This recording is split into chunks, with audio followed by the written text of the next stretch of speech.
এবারে খবর নিয়ে আসছেন গাইবান্ধা থেকে আগত দক্ষিণ ধোপাডাঙ্গা ভেকির বাজার।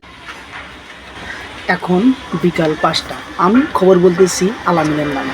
আগামীকাল হাঁস মুরগির পক্ষে এক বিচারক ভাষণ দিলেন, হাঁস মুরগি তোমাদের খানা খাওয়া বন্ধ, খানা খাওয়া বন্ধ। হাঁস মুরগির আবার বলতেছে কাল থেকে ডিম পাড়াও বন্ধ, ডিম পাড়াও বন্ধ। ডিম পাড়া বন্ধ হওয়ার কারণে বাংলাদেশে ডিমের দাম অনেক বেশি হয়েছে। এদিকে খবরে জানা যাচ্ছে যে খাগড়াছড়ি হাটে একটি ঘোড়ার গাড়ি বাস্টে 300 ঘরবাড়ি উড়ে যায়। ঘোড়ার গাড়ির ড্রাইভারের মাথা ছিন্ন বিচ্ছিন্ন হয়ে যায়, কিন্তু ঘোড়ার গাড়ির ড্রাইভার কথা বলতে পারে। আরও এদিকে খবরে জানা যাচ্ছে যে জার্মান থেকে সার আসতে বিমানের তলা ফেটে পড়ে যায়। তলা ফেটে পড়ে যাওয়ার কারণে বাংলাদেশের সারের দাম অনেক বেশি হয়েছে। কাজীমুদ্দিন ভাইটেন 100 কেজি ময়দা এনে বিমানের তলা ঠিক করে বাংলাদেশে সার পৌঁছায়। বাংলাদেশে এখন সারের দাম অনেক কমিয়ে গেছে। আর এদিকে খবরে জানা যাচ্ছে যে মুসলিমের দোকানে একটি তেলের ড্রামে পরে তেলাপোকা মারা যায়। তেলাপোকাটির বয়স ছিল 62 বছর। তেলাপোকা জেনারেল বলতেছে আগামীকাল 72 ঘন্টা শোক দিবস পালন করা না হলে আবার ট্রাঙ্ক সুটকেসে তেল ছাড়া আক্রমণ করার সম্ভাবনা রয়েছে।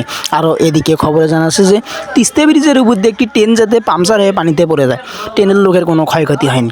আরও এদিকে খবরে জানা যাচ্ছে যে যমুনা সেতুকে বঙ্গবন্ধু সেতু করে বললে কুড়াল দিয়ে ভাঙচুর করে নতুন করে মাকলাবাসে জাকলা দেওয়া হবে। 55 কোটি টাকা বাজেট করলেন বাংলাদেশ সরকার। আরও এদিকে খবরে জানা যাচ্ছে যে পাবনা চলন বিলে চাউলের খনি পাওয়া গেছে। লোকজন ছুটে পড়েছে চাউলের খনি উদ্ধার করতে। চাউলের খনি উদ্ধার হলে 80 থেকে 90 টাকা কেজি চাউল কিনে খেতে পারবে বাংলাদেশের সরকার আশাবাদ করতেছে।